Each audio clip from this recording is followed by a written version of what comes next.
जी नमस्कार, स्वागत है आपका। मैं हूं अविनाश भट्ट, आप देख रहे हैं बीएनपी न्यूज़। आज जो है वो खास दिन है। खास दिन इसलिए है बेगूसराय वासियों के लिए स्पेशल करके, क्योंकि हमारे पीछे जो आप तस्वीर देख रहे हैं ये स्वर्गीय भोला बाबू की है। ऐसा कहा जाता है कि बेगूसराय की राजनीति का जो धरोहर है इन पर टिका हुआ है। आज भी इनके आदर्शों पर चलने वाले बहुत सारे कार्यकर्ता हैं और बहुत सारे पार्टी के लोग हैं। आज जो है इनकी तीसरी श्रद्धांजलि सभा जो है मनाई जा रही है। भाजपा के ढेर सारे नेता हैं और सिर्फ भाजपा के ही नहीं, पूरे प्रदेश के सभी दल के नेता, ऐसा उन्हें सर्वदलीय नेता भी कहा जाता था। हमारे साथ एक कार्यकर्ता हैं। सर, क्या नाम है आपका? दीपक ठाकुर। और आज क्या माहौल है? आप लोग किस तरीके से श्रद्धांजलि सभा मना रहे हैं, याद कर रहे हैं भोला बाबू को? भोला बाबू बेगूसराय के जन जन में व्याप्त हैं और धरोहर हैं बेगूसराय के। उन्हीं के आज तीसरे पुण्यतिथि पर श्रद्धांजलि सभा का आयोजन किया गया है, जिसमें सभी दल के लोग और बेगूसराय के आम नागरिक भी आए हुए उनके श्रद्धांजलि सभा में भाग लिए। अच्छा। और उनको श्रद्धा सुमन अर्पित किया। धन्यवाद। हमारे साथ और भी लोग हैं। सर, क्या नाम है आपका? मेरा नाम है राम कल्याण सिंह, भारतीय जनता पार्टी का जिला का कोषाध्यक्ष हैं हम। अच्छा, तो सर भाजपा में रहते हुए अभी अंदर में बहुत सारे नेताओं का भाषण सुन रहा था। उनका कहना था कि आज भी है ना भाजपा में जो कार्यकर्ता हैं उनके सिद्धांतों और मूल्यों को लेकर चल रहे हैं। शायद उसी का एक रीज़न है, कारण है कि आज भी इनके तीसरे श्रद्धांजलि सभा में इतने सारे कार्यकर्ता और इतने तरह तरह के मतलब कम्युनिटी के लोग पहुंचे हुए हैं। क्या कहना चाहेंगे सर भोला बाबू को याद करते हुए?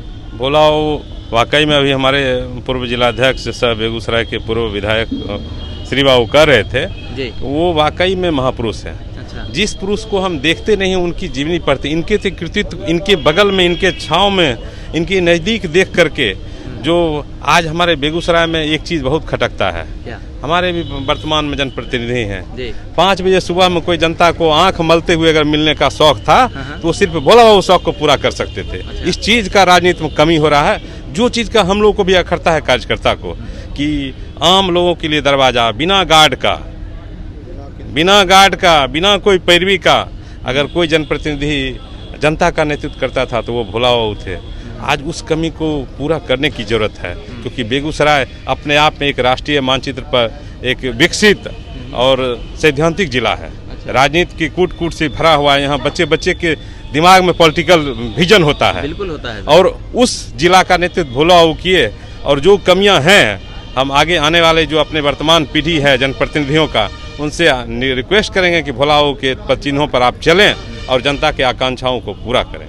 जब हम भोला बाबू जैसे महान नेताओं की बात करते हैं, है ना, क्योंकि जिस समय के वो नेता रहे हैं, जिस सदी के वो नेता रहे हैं, तो उस समय सर सैद्धांतिक राजनीति हुआ करती थी हिंदुस्तान में, है ना। लोग एक आइडियोलॉजिकल चीज़ लेकर चलते थे कि भाई हम इससे समझौता नहीं कर सकते हैं, चाहे हमको मतलब अपना पद छोड़ना पड़ जाए, किसी भी तरह की परिस्थितियाँ हों। पर आज के दौर में जो राजनीति चल रही है सर, हिंदुस्तान की राजनीति की बात मैं कर रहा हूँ, कि लोग सैद्धांतिक राजनीति की बात ही नहीं कर रहे हैं। उनको किसी न किसी माध्यम से सिर्फ सत्ता पाना है। तो इस तरह की राजनीति, आज के दौर वाली राजनीति और इनके दौर वाली राजनीति, इसमें ये फर्क मिट पाएगा क्या? जरूर मिटेगा, क्योंकि हम कॉलेज के ज़माने में जब देखते थे लालू यादव जी का शासन था, उस समय अपराधियों को पार्टी टिकट देती थी। अच्छा। मगर अभी अब बुद्धिजीवियों को टिकट देने लगी है, अपराधियों को छांटने लगे है पार्टी, क्योंकि समाज नहीं चाहता है। तो समाज का इशारा हर पार्टी समझ चुका है इशारा। और अभी अब पार्टी में भोला बाबू के सिद्धांतों से जुड़े हुए भी बहुत लोग हैं, उनके पद चिन्हों पर मौका नहीं मिला है, इसलिए आपको वो चीज़ उभरता हुआ नहीं दिख रहा है। मगर मिलेगा, आने वाला वक्त बदलेगा। और हम भारतीय जनता पार्टी के कार्यकर्ता आशावादी हैं। अच्छा। और आशा से ही हमारा पार्टी चल रहा है और ये सिलसिला चलता रहेगा। सर, एक युवा पत्रकार होने के मैं काफ़ी ज़मीनी आदमी हूँ सर। मैं पंचायत चुनाव का कवरेज भी करता हूँ, वार्ड सदस्य से मिलता हूँ, मुखिया से मिलता हूँ, मतलब हर एक तरह के प्रतिनिधि से मेरा मिलना जुलना होता है और जनता के बीच में ही रहना होता है। ये फासला बहुत बड़ा हो गया है आज के दौर में। आज और भी हमारे साथ लोग हैं। सर, क्या नाम है आपका? रामाशंकर सिंह। सर, क्या लगता है किस तरीके से मना रहे हैं आज तीसरी श्रद्धांजलि सभा आप लोग? ये श्रद्धांजलि सभा के माध्यम से हम यह संदेश देना चाहते हैं, संघर्षशील परिवार का कोई बच्चा एक शिखर तक पहुंच जाए, उसका सबसे बड़ा उदाहरण भोला बाबू। अच्छा। इन्होंने गांव में लोटा में भाषण देना शुरू किए थे, जो जाके संसद तक पहुंचा। ऐसे गरीब और संघर्षशील परिवार का बच्चा भी आगे जा सकता है। यह कोई सीख दिया तो भोला बाबू का जीवन का चर्चा करके देख लें कि यह आदमी साधारण विद्यालय में, गांव के सरकारी विद्यालय में पढ़ के, और इतनी प्रतिभा उनके अंदर थी कि किसी मंच पर जब भाषण देने जाते थे तो गरीबी का चित्रण संसद में जिस तरह से किए हैं वो इतिहास बन गया है। तो सबसे बड़ा मैसेज इनके जीवन से संघर्षशील परिवार के बच्चा ले सकता है कि आप भी अगर योग्यता है, अपने प्रतिभा है, तो आप किसी शिखर तक पहुंच सकते हैं। मतलब हम सीधा यही बात करें कि राजनीतिक धरोहर आपके लिए मायने नहीं रखती है। अगर आप सार्वजनिक जीवन जीना चाहते हैं तो आप एक छोटे से तबके से भी शुरू होकर उस मुकाम तक पहुंच सकते हैं, है ना। उसके उदाहरण रहे हैं, है ना भोला बाबू। तो लगातार जो माहौल है, और भी ढेर सारे लोग हैं अंदर बैठे हुए हैं, तमाम तरह के नेता हैं, और सीपी ठाकुर के पुत्र भी यहाँ आए हुए हैं। तो ये जो माहौल अंदर का बना हुआ है, ये काफ़ी राजनीतिक तो मैं नहीं कह सकता हूँ, बस ये कह सकता हूँ कि एक महान व्यक्तित्व के आइडियोलॉजी के पीछे एक चलने वाला जनसैलाब है, जो आज इस केबिन के भीतर बैठा है और सिर्फ इन्हीं पे चर्चाएं हो रही है। आप लगातार बने रहिए बीएनपी न्यूज़ के साथ। मैं हूं अविनाश भट्ट, फिर हाजिर होऊंगा आपकी सेवा में। नमस्कार। मकतल में खंजर बदल बदल कर यारों मैं कहां से लाऊं सर बदल बदल। नगर नगर बदनाम हो गए मेरे आंसू, मैं उनका हो गया जिनका कोई गुनाहगार नहीं। भोला बाबू मौत से ठन गई, जूझने का इरादा न था, मोड़ पर मिलेंगे इसका वादा न था। सामने रास्ता रोककर खड़ी हो गई, यूं लगा जिंदगी से बरी हो गई। मौत की उम्र ही क्या है, 2 पल भी नहीं, जिंदगी सिलसिला है आजकल की नहीं। मैंने भोला बाबू को जब जब देखा, लोहा देखा, लोहा जैसा ढलता देखा, ढलता देखा। मैंने उनको गोली जैसा चलता देखा, मैंने उनको जब जब देखा, लोहा देखा। वह जन्मारे नहीं मरेगा जो जीवन की धूल चाट कर बड़ा हुआ है, जो तूफानों से लड़ा है फिर खड़ा हुआ है, जो रवि के रक्त का घोड़ा है, वह जन्मारे नहीं मरेगा, वह जन्मारे नहीं मरेगा।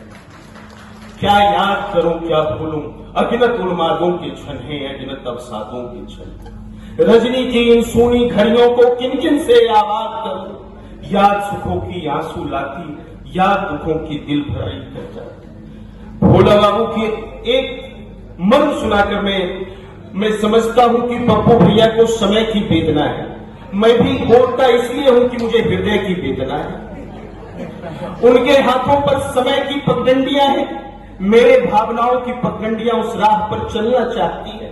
मैं समझता हूं कि मैं आपके और संचालन के बीच में खड़ा हो गया हूं। रावण की तरह, कंस की तरह आप मेरा यथाशीघ्र वध करना चाहते हैं, मैं अभी विदा होऊंगा वहां से। एक बार की बात है, एक पपरौर की मां रोते हुए आई।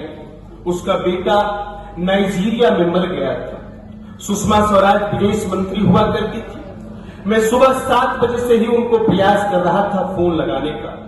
12 बजे जाकर बात हुई और सुषमा स्वराज से भोला बाबू कहते हैं, हे भाग्य लक्ष्मिनी, हे बेटी, हे विदेशों की रानी, मैं आपसे जीवन नहीं मौत मांग रहा हूं। मौत उसका मांग रहा हूं, एक जवान बेटा मर गया है, उसकी मां पुकारती है, गुहारती है, आवाज देती है कि बेटा तुम कहां हो।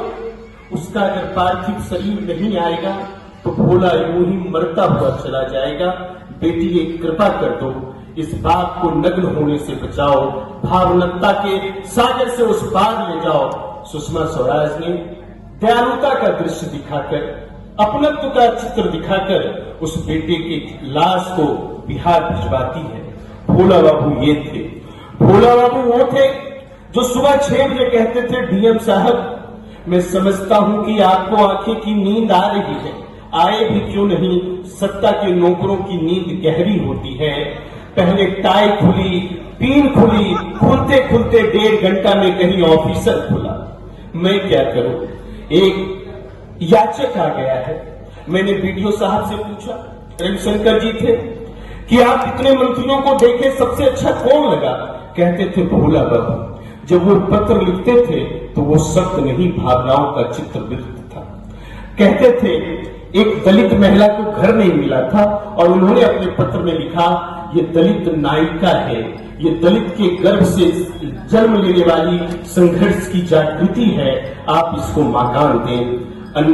अनगिनत संस्मरण है, क्या सुनाओ इन्हीं शब्दों के साथ। और एक बार मैं अपने माननीय मुख्य अतिथि जी को भी धन्यवाद देता हूं। कितना पुराना रिश्ता रहा है आपसे उनका।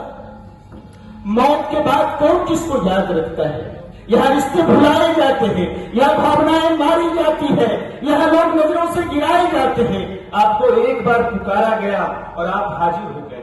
मैं भी आपको इस मंच से ये दावा करता हूँ, जब भी आप राजनीति के गहवर में फंसेंगे, जब भी आप राजनीति के कटेले पैर में आपके तंग रहेंगे, आप आवाज दीजिएगा, बेगूसराय आपके साथ उपस्थित रहेगा, उपस्थित रहेगा, उपस्थित रहेगा। आभार।